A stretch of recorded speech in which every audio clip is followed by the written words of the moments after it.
Item: SCP-683. Object Class: Euclid. Special Containment Procedures: SCP-683 is to be kept in a standard 8x8x5m research bay equipped with a portable gas-powered generator. SCP-683 itself is to be covered with a suitably large, opaque drop cloth to prevent inadvertent visual contact when not involved in active research. Research bay door should meet Level 2 hazard control rating. Steel door. Reinforced hinges. SC passport key could access with manual override, but without the standard observation window. Video surveillance is restricted to this exterior door until testing is approved for recorded viewing of SCP-683. No guards should be posted unless approved by Level 3 or higher administrative staff, again to prevent possible inadvertent visual contact. No food or drink is permitted within 20 meters of the containment area. SCP-683 is currently held in Research Bay Zingiber 4 at Site 19 under these conditions.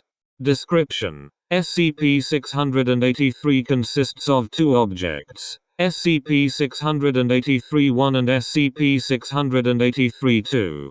When its unique properties are activated, it will produce samples of SCP-683-3.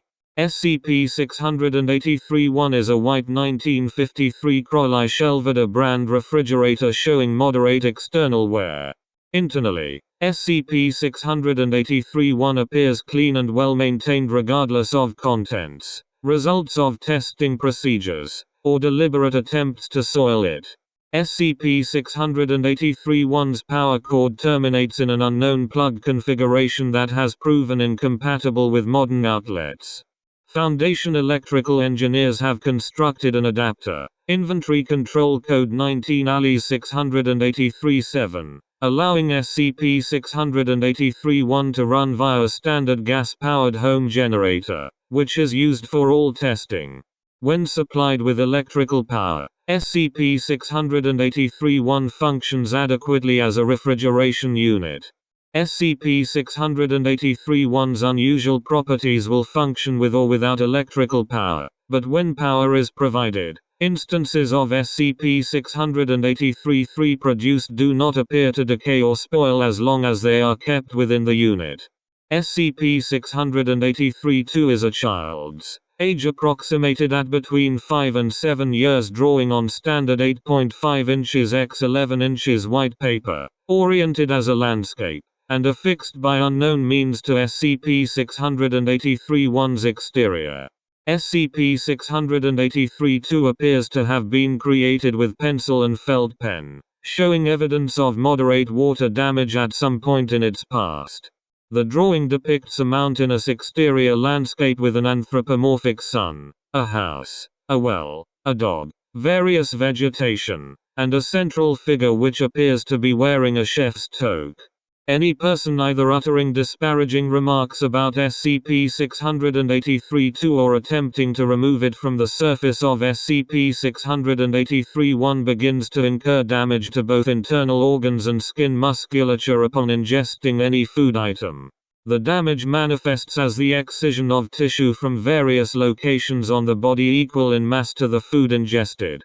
This effect ceases once the victim has ingested 0.42 kilograms worth of food and an equal amount of tissue has been excised. Though observably painful, tissue is excised seemingly instantaneously following each bite of food, and has yet to strike any internal structure that would cause the death of the subject before the 0.42 kilogram threshold is reached. All subjects have expired within 26 days of last excision. Once the 0.42 kilogram excision of tissue is complete, a brown lunch-style paper bag, hereafter SCP-683-3, will appear in the interior of SCP-683-1. SCP-683-3 has consistently been labeled with the name Eric.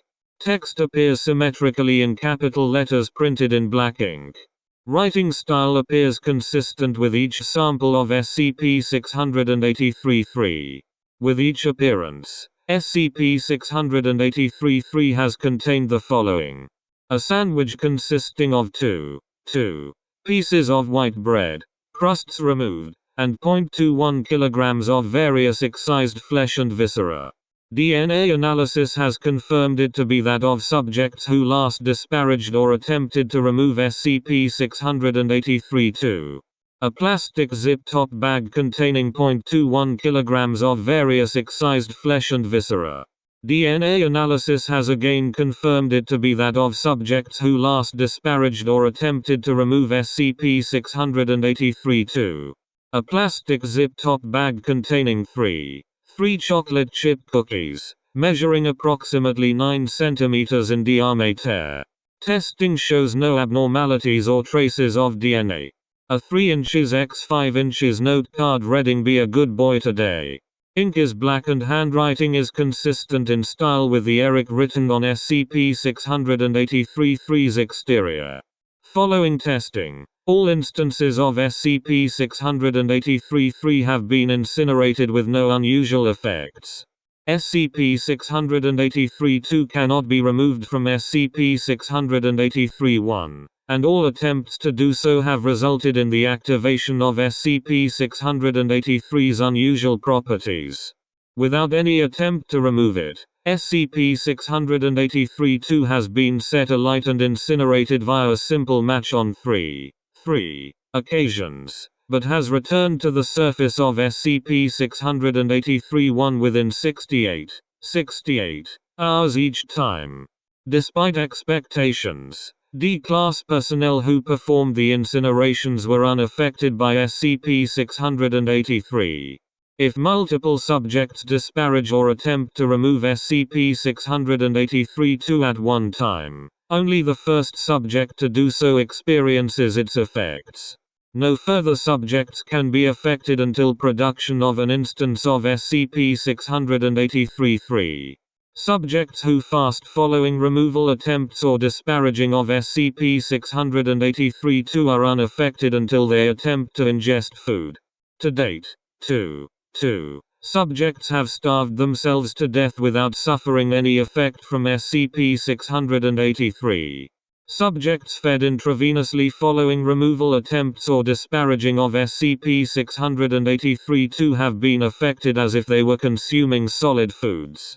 Discovery: SCP-683 was discovered in a storage unit adjacent to the home of one Yolanda of Washington, a collector of vintage refrigerators and furnishings. Miss claims to have simply found SCP-683 unattended on a street corner in late the 19th of July.